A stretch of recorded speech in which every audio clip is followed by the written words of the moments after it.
Weight, because we want to follow mom's trend over time. And when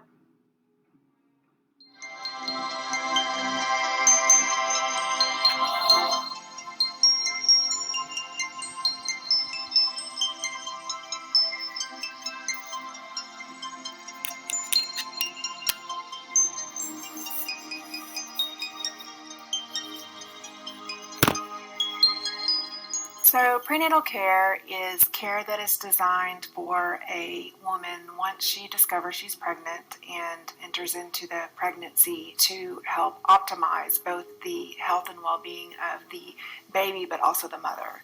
I believe it originally started a couple decades ago for the sake of trying to reduce preterm birth.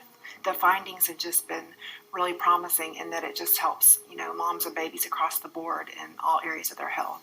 I mean, I could just go on for hours about, the importance of prenatal care. That's where our life begins is, not just when we're born, but prenatally and embryologically and in utero in our mothers. And there's a lot that has come out in the research just in the last 7 to 10 years or so on the study of epigenetics. And it's the effect of, we're given a set of genes, and there are certain environmental factors and things that can affect the expression thereof. And they're finding that it's so integral and paramount during pregnancy what's going on with that baby, and for instance, like the weight that mom is gaining and just different things that she's doing and psychological stress that she's undergoing, that is having outcomes on, baby's chance of childhood obesity, lifelong obesity, heart disease, diabetes, cancers, depression, anxiety.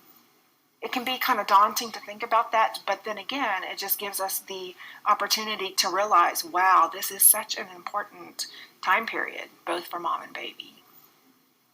If more women could get on board with seeking out preconception care, it would optimize just outcomes all across the board for decreased preterm birth, decreased health issues. You hear so much about taking folic acid or folate, and that is the vitamin that's really important for neural tube defects, for helping to decrease the incidence of malformations of the brain and the spinal cord. The neural tube in an embryo is closed by about 28 days after conception. So in a given pregnancy, that's about when a woman is about 6 weeks pregnant. Unfortunately, though, like in the United States, about the last time I looked, I think it's about 52% of pregnancies are unintended. So by the time somebody finds out that they're pregnant, a lot of those really critical windows might have already even passed.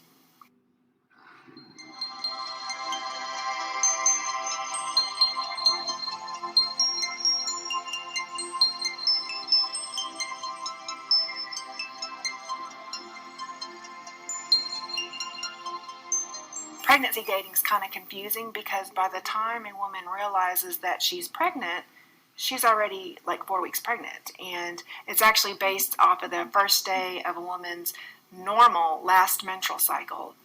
Trimesters are about 3 months at a time, about 12 weeks at a time or so. And during the first trimester, it's the time period from when the woman first conceives unto about the end of the 13th week.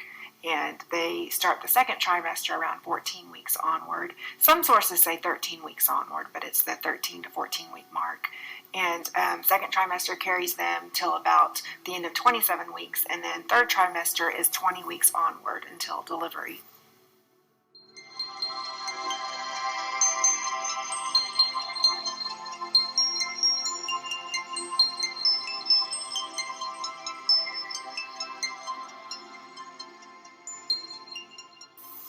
Really, the first trimester of pregnancy is probably one of the most important trimesters. After conception, the fertilized ovum goes on to become the embryo till about 8 weeks of pregnancy, and from then on out, then it's considered the fetus until delivery. Unfortunately, there is about a probably 1 in 5 chance of miscarrying really early pregnancy.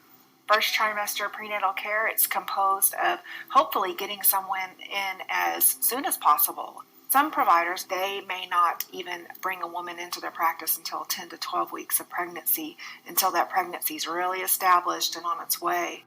So with the first trimester, with bringing a woman in for an initial visit, you do an intake, and that's comprised of asking all sorts of series of health questions. So mom's primary health history, her menstrual history, her obstetric history, if she's been pregnant before and what those outcomes were, family history, social history. I mean, what are her support systems? Is she smoking? Is she drinking right now? Is she involved in drugs? There's just so many integral components that go into what's going to be the outcome for both mom and baby for during pregnancy. First or second visit, usually the prenatal panel or series of lab tests are collected, just looking at like mom's blood type, if she has any antibodies to anything in blood components, and a CBC just to check to see, is she anemic? Are her platelet levels okay? Does there look like there's anything abnormal going on there? Looking at if she's been exposed to certain infections or diseases, and really getting mom on board with realizing what an important time period this is.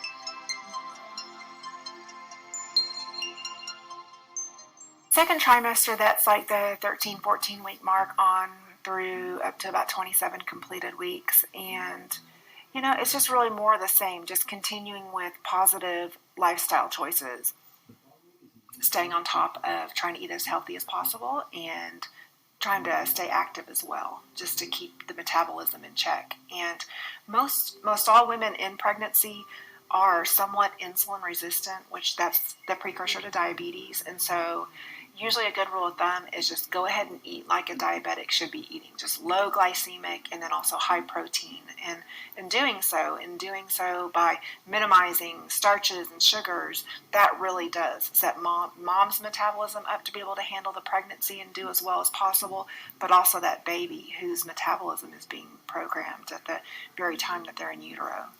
People used to brag about having, 10-pound babies and 9 and 10-pound babies. But what we've learned is that is not good. That's not great. And yes, every once in a while, maybe just due to genetics, maybe someone in the family is 6'6" or 6'8", and they tend to have bigger babies. For the most part, most babies do not need to be getting that big because it's usually an indication that they had too much glucose coming in during the pregnancy. Mom probably gained more weight than what was recommended or ideal. And what that leads to is right after birth, baby has issues of hypoglycemia or low blood sugar because their immature insulin response almost overreacts and tries to compensate.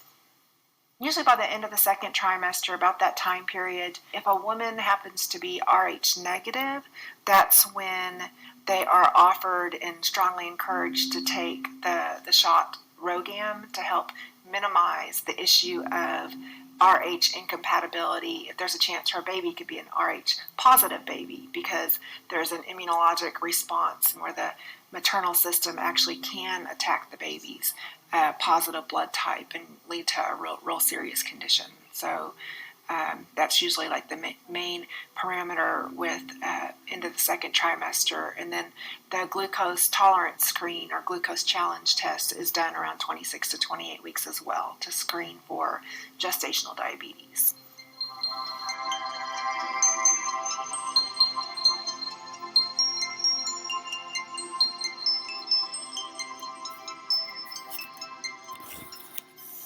And then when we head into the third trimester, which is about 28 weeks onward until delivery, that's where mom needs to be staying on top of recognizing when something doesn't seem right, because that could be a sign of preterm labor. And there's so many things that lead to preterm labor, and some things we don't even know what it leads to, but we do know that infections, like a untreated bladder infection, some of the untreated vaginitis, like bacterial vaginosis, which is not an STD, but it is just something that's where the pH in the system, the microbiologic system vaginally is kind of off center, and it can have an effect of leading to preterm labor. And then there's some other STDs that can as well.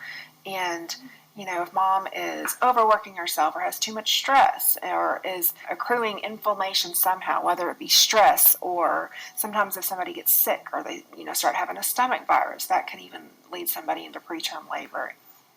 towards the end of the third trimester, about the 35 to 37 week mark, the CDC does recommend us collecting a swab. It's actually perineal and perirectal to just check for group B strep. And, it's real important, too, in pregnancy regarding vaccines and what the patient's receptiveness or beliefs are on that, because it is recommended for all pregnant women each pregnancy to receive a flu shot. And that's the killed version, not the live vaccine, but the killed version. So, if they end up going somewhere, they definitely need to mention that they're pregnant because they may not be showing yet. And the CDC also recommends that with the resurgence of whooping cough or pertussis, that women also get the booster for Tdap. Third trimester is just kind of really bringing it all home, having the woman decide, what are her options for where she's going to end up laboring and delivering, and trying to get in order.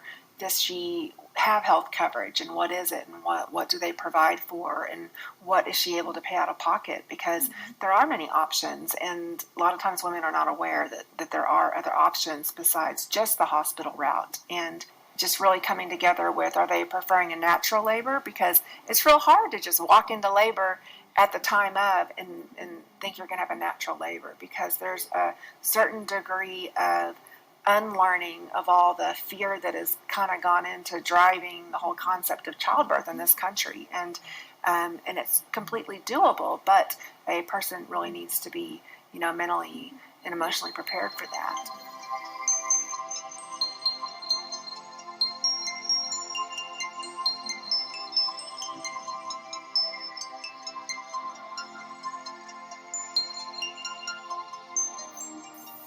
Preterm birth is birth that occurs before a woman is term, and the due date is based on a 40-week gestation. But a human gestation there's actually a range, and it's about a good 4 weeks that it's really safe, pretty much for a baby to deliver in. And so, though the due date is at 40 weeks, a fetus is actually considered term at 37 completed weeks. Now, that's not great for babies to be born at 37 weeks. That's now what we call early term. And while most babies will do pretty well, it's still those last couple of weeks of pregnancy, it really benefits baby for that additional development for just even the size of their brain. I mean, it goes from profound size differences from just even at the 36, 38 week mark, maybe like an apricot compared to, by the time they get closer to their due date, more the size of like an avocado. I mean, it's a big difference, big difference. And then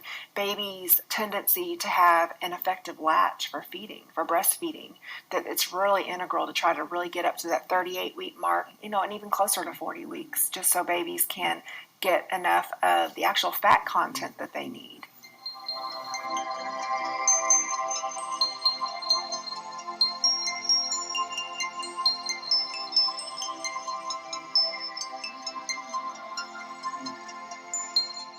Based on what has been found to be most effective for different time frames in pregnancy, from when a woman is first pregnant until they get up to the 28-week mark. Once she hits 28 weeks, then it's about every other week, so every 2 weeks until she's 36 weeks, and then usually it's weekly until delivery. Now, that's not to say that if something comes up in pregnancy, maybe she starts suffering with an upper respiratory infection, or signs and symptoms of a bladder infection, or maybe some kind of vaginal infection or STD, or something that needs to be addressed. Or if, as the pregnancy ensues and goes along, if maybe she is used to the way baby moves a certain number of times a day, which, most women with a first baby, usually it's about 18 weeks, give or take, that they're starting to perceive that fetal movement. And, as providers, we want to know, are you not feeling your baby move as much? Because that can be a sign that there's something